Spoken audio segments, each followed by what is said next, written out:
Orai bus ramesni, be šilumos mažoka.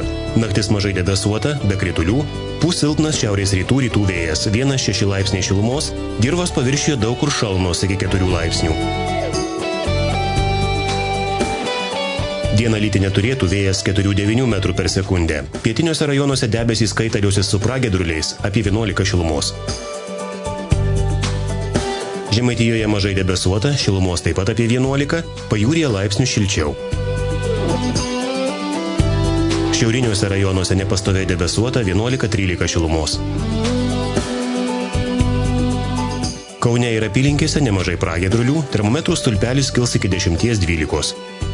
Rytiniuose rajonuose ir Vilniuje nepastoviai debesuota, apie 11 šilumos. Nelis ir kitas 2 paras. Sekmadienio ir pirmadienio naktimis 2–7 šilumos, dirvos paviršiuje daug kur šalnos iki 5 laipsnių, dienomis 9–14. Plačią Europos teritoriją apims didžiulis anticiklonas, todėl ramūs ir be žymesnių kritulių orai numatomi nuo Vokietijos iki Uralo ir nuo Skandinavijos iki Juodosios jūros. Vėjuoti protarpiai su lietumis ir gana šilti orai numatomi šiaurės vakarinėje žemyno dalyje ir Britų salose. Vasariškai karšta Pirėnuose ir Apeninuose, šilta ir Balkanuose, tik ten vietomis gali palyti.